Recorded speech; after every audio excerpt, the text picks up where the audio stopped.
Good morning, everybody, and welcome to the Meta Cafe. Grab your cup of coffee or your tea and join Jason and I for your daily astrology, human design, and tarot information, energy report, whatever that's called.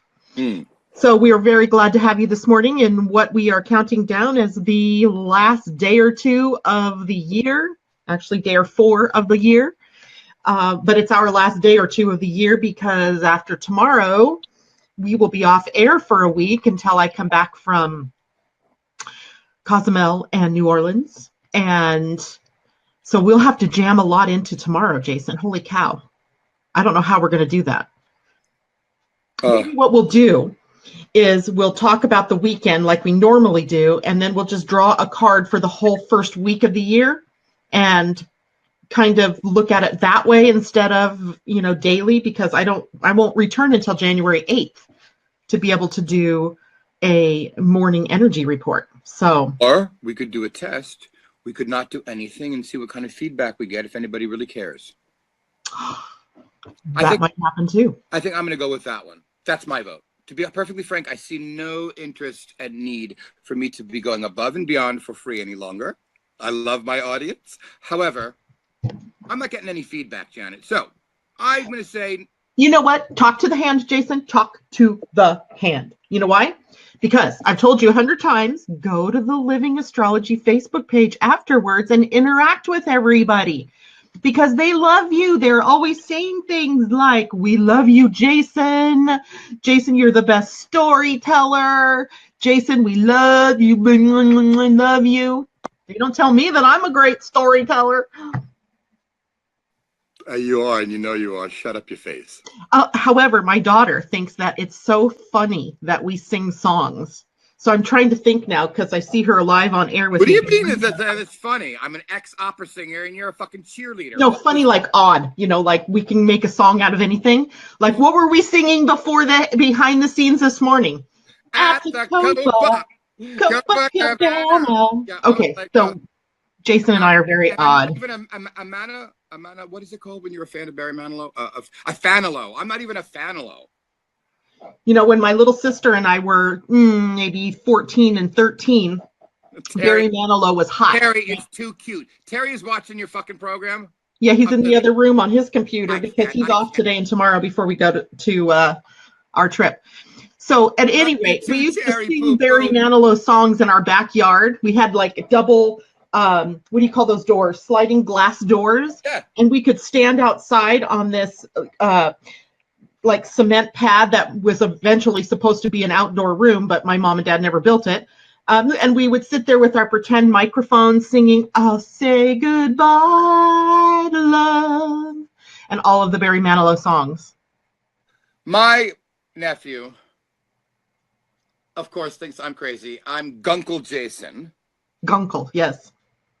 Gay Uncle Jason. But I get to be that fun, inappropriate, uncle. So now, you see all these poor sons of bitches in the car, singing with no focus, using a hairbrush or their thumb. Oh, no. I have a full corded, professional-sized microphone in my car that's in the glove. That's in like in the car? In the car. It's in the compartment. Of course, my nephew can't see it. What am I going to do sitting there just singing out loud? Fuck that. I'm putting on a performance when I'm driving. So I got it on. I don't know what the fuck. And I take the mic out and I've got like the cord and I'm doing the Sammy Davis thing. And and there are people going by in the cars or people and they're looking like, what is he doing? And I'm completely in like Las Vegas mode. Do you understand? If you had more hair, they might think that you're James Corden doing karaoke, carpool karaoke. And I love when he does that. If anybody has seen him and Jennifer Hudson incredible. Yeah. But anyway, so I have a full-fledged microphone for my sort of sing-along. That's how serious I am about it. I didn't realize that your daughter was just funny. That's very funny. Yes. Everybody, good morning out there. So I have something really exciting to share with everybody this morning because, I am the queen of info. You're pregnant? No. God, no. I've done that 4 times. Been there, done that, no more. However, yesterday, two things. First of all, remember we've had this whole long discussion over the last couple of months about the galactic center. Battlestar Galactica, yes, I remember. Battlestar Galactica, the galactic center. And this morning I happened to be looking through some of my emails, and there's this one list I belong to called Earth and Sky. And they posted a picture that had been taken from the Hubble, I think it was, telescope, of the galactic center, of the star at the galactic center, which is called Sagittarius A. And and the black hole that is the galactic center. And wouldn't you know it, it is shaped like a heart. I mean, no lie, I posted the picture. It's on the Living Astrology Facebook page. And it's a bunch of gas and all that. Of course, you didn't have it printed out for us this morning so we can see it. But now I'm dying to try to get to this website. That's incredible. Isn't it beautiful? It is the most beautiful picture. So I posted it for everybody to see.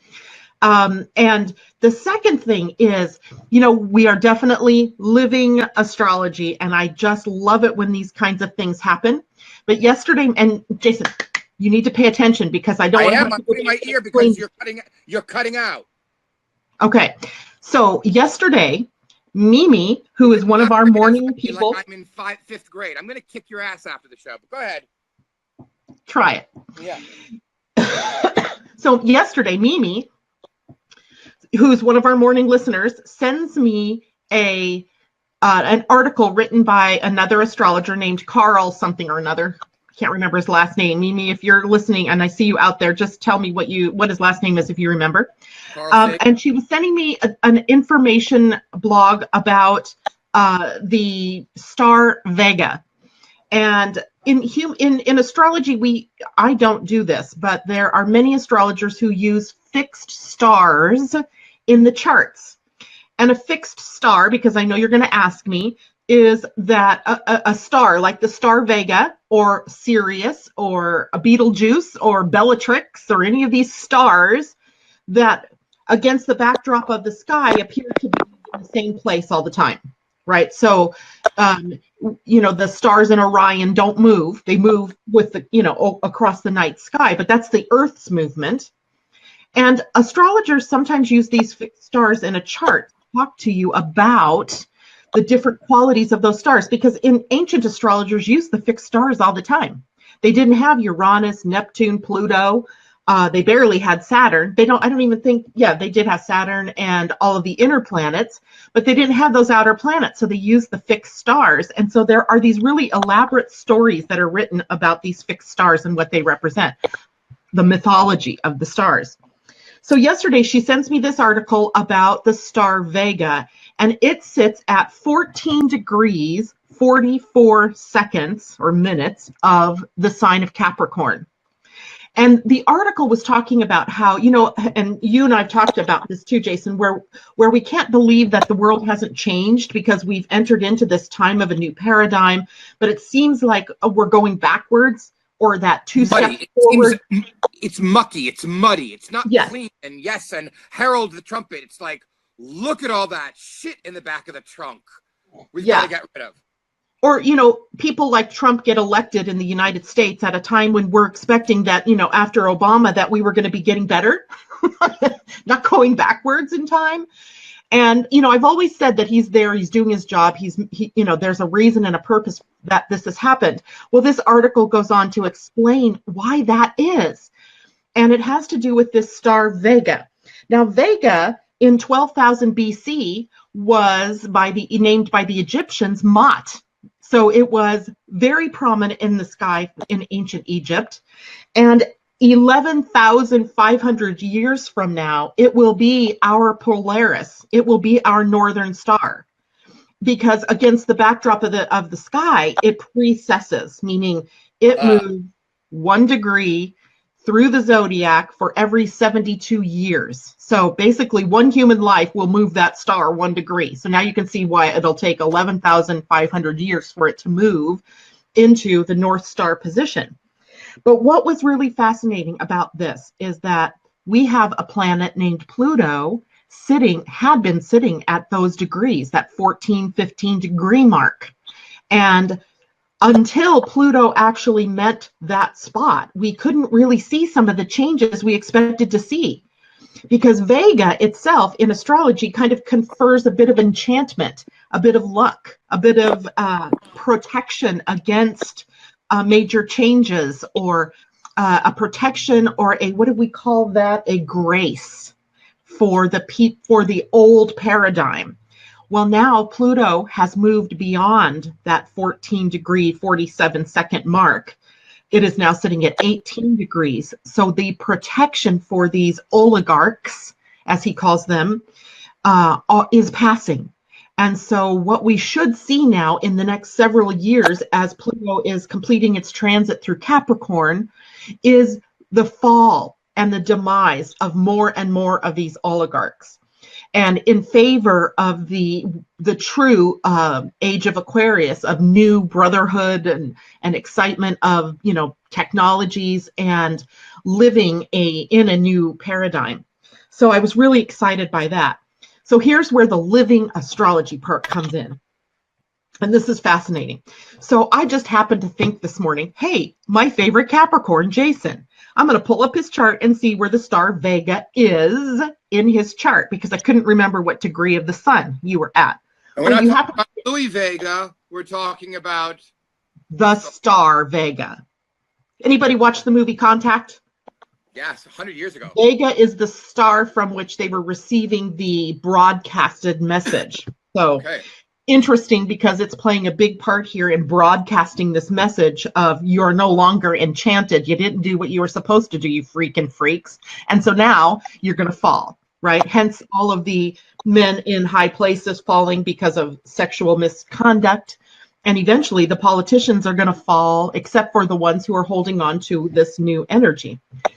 Irregardless, I looked at your chart, and your sun sits at 22 degrees of Capricorn. So it's about 8 degrees away from this. Well, I decided, I wonder if Mimi, and Mimi, I hope you're okay with me sharing this stuff, but I wonder if Mimi has the star Vega in a prominent place. Good morning, Roseanne. And indeed she does. Mimi, you have the star Vega in an exact to the minute conjunction with your midheaven, which, even though it isn't a planet, is literally the most effective and important part of your chart. The midheaven is usually right around the noon position. You'll notice it because it has the letters MC above it and a bold line. It's literally the entryway into your worldliness, who you are in the world. So that was a big cock tease. You just said you looked mine up. It was at 22 degrees, but what does that mean? Whether that's only 8 degrees. Yours isn't conjuncted, but it's close. Now I'm going to tell you what it is that the astrologers of the old thought that this meant in someone's chart. But first, I want to talk about the legend, because you know me in mythology, and I love it. I want to hear. So here's the legend of the star Vega. Mercury found the body of a tortoise cast up by the Nile and discovered that by striking the sinews after the flesh was consumed, a musical note was obtained. He made a lyre of similar shape, having 3 strings, and gave it to Orpheus, the son of Calliope, who by its music enchanted the beasts, birds, and the rocks. After Orpheus was slain by the Thracian women, Jupiter placed the lyre in heaven at the request of Apollo and the Muses. This constellation, often called Vulture Cadens, or the falling gripe by the ancients. So in other words, first of all, Vega is a star in the constellation of Lyra, which is the lyre, the musical harpist instrument. And it confers a fondness for music, an aptitude for music and artistic sort of inclinations. And by the Kabbalists, it was associated with the Trump, the 4th tarot card, or the Emperor.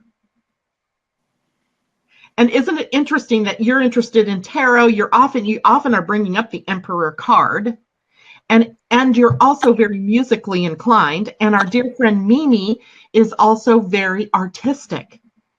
And so the two of you, even though she's got it more in an exact position that's really more effective, you have it also in a place that's conferring onto you musical ability, which I just love this. So let's see. Do you want to hear something fucked up? What? Yesterday, someone came out of the blue and asked if I would coach them for their opera singing. Uh-huh. I haven't had somebody ask me to coach them in years because I haven't been coaching because I've been focusing on the interior design and the tarot business and this and that, blah, blah, blah. But obviously I'm conservatory trained and I performed quite a lot, and coaching was something I used to do all the time. But I haven't been doing anything musical for a long time. And then all of a sudden, last night, this baritone sought me out, had seen something that I had done. I came recommended, and it was incumbent on me to sing something so that he understood. And I found myself going, "Oh my God, I'm singing. That's weird." That's funny. So yeah, there you go. There you go. And not only that, but you're quite the accomplished opera singer. You have a commanding voice, and it's just interesting that a fixed star sitting out there that we're not even using is actually kind of conferring a sort of magical quality to your voice, and Right. a sort of magical quality to, in this case, Mimi's artistic abilities. So anyway, so in a good cosmic configuration, it says Vega is supposed to give artistic talents, especially for music and arts, but also a liking for a good living, like good food, good wine, good song, all of the sort of hedonistic things that we kind of think of with the devil, except that it's the emperor this time. But there's also an eccentric part of this placement that sees wealth gained and wealth lost. Wealth gained and wealth lost. And I wondered how that is playing out in your life, or in the life of people who have this star. Well, I mean, I don't know if it's that star that's creating that issue, for you. But it made me really think about, there's a lot of fixed stars to use. I mean, I use the star Regulus quite frequently because it sits where my destiny sits. You use Regulus frequently? That's funny. Come on. Regulus is the heart of the lion, the heart of Leo. And it sits at 29 degrees of Leo. Not Regulus like regular. No, but it does come from the Latin, meaning something that occurs at, and then you said frequently, so that's just funny. Regulus, never mind. Yeah. Okay, so tell anyway, me about today's reading. Say what? Day exactly. Besides Vegas. I can't hear you. Sorry, I don't know why. Can you hear me now? Yeah, I can hear you now. What were you saying? This is the Star Vegas today. You brought it up not only because it's interesting, and thank God, but is it doing something in particular today, or was there more to your energy report for the moon and or anything else today? Well, not specific to today, but here we are with a buttload of planets in Capricorn getting ready to go over that same position in the sky. So, we have the sun in Capricorn, the black moon Lilith in Capricorn. We have the Mercury's going to end up in Capricorn. Venus is in Capricorn. So we have this energy already of, these planets that are in the first maybe 10 degrees of Capricorn, and they're all going to pass over the star Vega. And Saturn, being in Capricorn as well, moving much slower, is also going to go over this same spot. And wouldn't it be interesting to see how it triggers the fall of some of the oligarchs that we have out there in the world, and how does that affect them? So, yeah. Roseanne, I didn't check yours. I can't check everybody's, but you can certainly, the next time I talk to you, we can certainly look at that. But you can figure, and Jana, I see you're out there and you're a Capricorn as well. So I don't know what date your birth date is, but I could probably look it up. Hang on. Maybe we'll do it some other time. Hang on. You said something that was really kind of profound, and I wanted to bring it back over. So everything's a cycle, right? Everything's okay. It seemed quite clear to me that, without trying to be particularly profound, that the stars, the universe, God, the higher organizational power, creative life force, whatever you want, it seems to me that this Vegas was where it needed to be to protect these oligarchs. Vega, not Vegas. Vega. Lyra, not Lyra, from the word lyrica. It's Lyra. Lyra. Lyrica. Anyway, but it seems to me that the mechanism has this protection in place of the bad, or the allowing the non-light to grow. And then it moves out of this position of protection, exposing the non-light, as if it is supposed to happen this way. Yeah. And that's the fascinating part that clicked for me when you were talking, like, well, God, for whatever reason, put Vega there. Hail to Vega. So that we can suffer, enlighten. Well, just to give you context, the last time that Pluto would have been sitting this near Vega was 248 or so years ago, which puts it right at the time of the American Revolution. Because when the American Revolution happened, Pluto was in Capricorn like it is now. And what was happening is that up until that point, the king had all the power. And then along comes this upstart colony of Americans, and we revolt, right? We rebel against the king and his power. The emperor lost his power. The oligarch was no more. Actually, he was a monarch, but at that point in time, there's a shift that occurs. And we are about ready to see that kind of shift now, because there's no longer the protection in place. Pluto's now come into the point of Capricorn where more and more is going to falling away, and on its run up to Aquarius as we get into 2024. So we have a few more years perhaps of oligarchy or of corporatocracy, but essentially that charismatic energy that carried these people through, or these powerful people, these powerful men mostly, through, is like cut off now. So no longer are they graced, no longer are they protected, and it should be an interesting ride from here as one by one they fall, or maybe not necessarily a falling as much as an exposition. What is that? Yeah. Being exposed for all the things that they are doing behind the scenes, maybe, or all the ways in which they're not supporting us as the 99%. I don't know. I mean, if you think about it, Janet, and take out the animosity or the distaste I have for our current president. Just take that out for a second. If, in fact, this constellation of stuff is in effect, it tells me that, I mean, there is no way, when I think of all of the other presidents who at least put on a good face,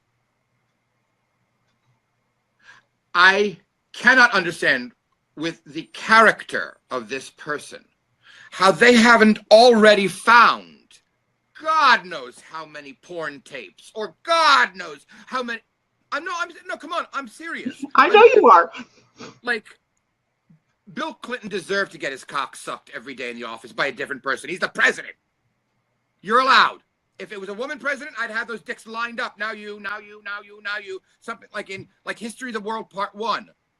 But we're talking about a man who, the way he has spoken about women, this locker room bullshit. Because I want to tell you something. Real men in locker rooms, they talk sweetly about women. Sweetly. And even when they're being sexy, I'm going to tell you, between dudes, they don't talk like that. But anyway. Never been in a man's locker room, but I'd like to be.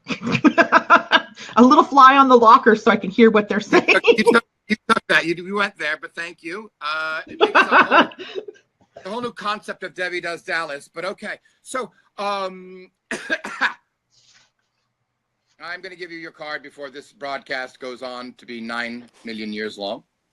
What is she saying? Mimi is saying the Christmas kept the oligarch Charisma kept the oligarch shining until now. And that's absolutely right. That's exactly what this article points out. And it answers so much because even, I mean, all of us astrologers have been sitting there wondering, what the hell? Now, what is that? Okay, hold on. Let me hide you. Not you, but that. And that looks like it is the, what, lifted up just a titchy. Something of wands, 6 of wands, 8 of wands. Now that's a really interesting card because I see what looks like a snake or a kundalini kind of thing going up to a hand, or maybe it's the hands going up. Right. I'm going to put this card towards the view piece. I'm going to go slowly. Can you see it enlarged now from the top? Yes. That's the sun. At the end of that one pole is a hand, and there are all these hands coming in from the sides, holding on to the pole. And then there's the moon. Oh, that's beautiful. It is a beautiful card. It is a card that has kind of two meanings. Ask, depending on how it falls. This is the card I get when people are stagnant, frustrated, cannot move left or right. They're being held in place by a job, a family, a mental issue, a physical issue. Many people needing you at one time, many people pulling on you. You can't go left, you can't go right, but yet you still have this beautiful balance of physical and spiritual, which is what the sun and the... Okay.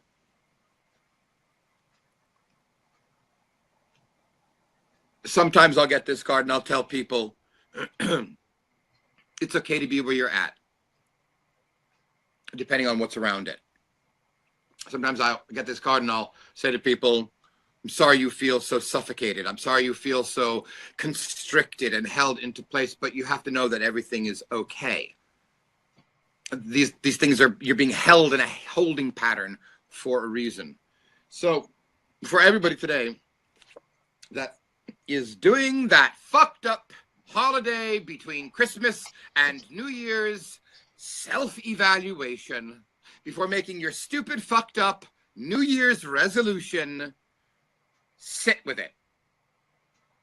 Sit in your shit today, middle of the week-esque. Couple days till New Year's. Why aren't you progressing? This card says to me, what's holding you in place? It is a card of self-observation so that there is no blaming. Yay! It's interesting because this morning the moon moved into Taurus, which is a fixed sign. And it will bring up to us those situations in which we are sort of encrusted. But it's also, you know, this is an energy, when the moon is in Taurus, it's very aesthetically pleasing. It's almost like we're lulled into a false sense of security by those very wands that you're showing us as holding us in place. And it's from that sometimes that we find we can't make any movement forward because everything's comfortable, right? And maybe there's more fear invoked in the idea of moving ahead than there is in just staying where you are.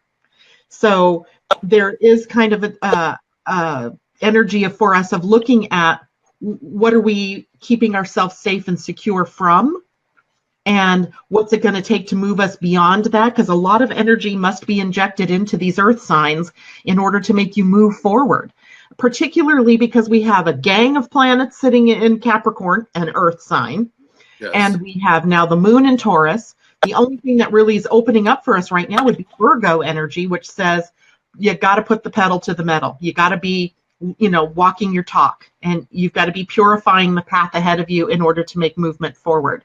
So I think we're still a preparation for, you know, blasting into the new year, but certainly having to look at maybe those things in that the card represents that might be holding you back. Yesums. You're not doing a show tonight, correct? I haven't decided yet. Still? Okay. Yeah. Actually, you know what? Yesterday I totally forgot it was Wednesday even. And so the day I had a day yesterday. It was a very emotional day yesterday. And so I didn't even put a broadcast up on your page. Michelle at 3:30 says to me, what's Jason? I got to let you go. Jason's show's coming up. And I went, I didn't even put anything up. Oopsie. You blew it. You blew it. Capiche? You blew it. I did. I'm sorry. But anybody can go back to any of your shows and re-listen to them. They're all there on the page for you to get to. I have it on good authority that the world will continue to spin. You think? Without that show, yes. Probably will. It probably will. So tomorrow we'll probably be taking a look at the full moon. Jana, I wonder if you can join us tomorrow. I'm not sure if you're still out there. So if Banana you can join us tomorrow, Banana Jana, because she's our new moon manifesting is the name of her website. But she's good with the moon. Yeah, she gives good moon. She gives good moon, and this is a moon across Capricorn and Cancer, which you're a Capricorn, she's a Capricorn. I think there's something lyrical in that. Poetic. You know what? I'm hoping I hear something good because my sister's Cancer, I'm Capricorn, and you know, you were saying, and I'll talk to you after the broadcast, but there are all these things packed into the house of Capricorn and blah, blah, and I'm like, okay, all right. So that's about it on my end, beautiful lady. What do you have? Anything else for us? Not for today. I think everything is, we're still in that holiday kind of lull, and it'll be interesting to see where this full moon takes us. The full moon happens to be a super moon, so it's powerful, and it's the first of 2 full moons in the month of January, making the one on January 31st a blue moon. So it's almost like the universe is saying, pay attention to January. It's being bracketed by the 2 full moons, the first day of its entry and the last day of it. And so I really do want to explore that full moon and what it might mean for all of us. Yeah, blue. All right. I'll sing you Blue Moon later. Anyway. Okay, you could do that. All right, everybody. Does anybody have any questions? Who's Donna Marie Hope? Hello and welcome. Hello. You must be a friend of Roseanne because Roseanne says, hey, Donna. And Susie Cross, who I recognize your name, Susie, it says she's packing to move to another apartment this week. Well, God bless you, because hopefully it goes smoothly. Moving at the holidays is never really fun. And so we wish you all well. Have a great day. And remember, if you're keeping your Yule log journal thing with me, this is the 3rd day of Christmas. Wait, 26, 27. Yes, this is the day that would equate to the Gemini part of the year. So be taking down your notes. And we'll see you all tomorrow morning, 8 o'clock Pacific time, 11 a.m. East Coast time. Bye, Jason. Love you all.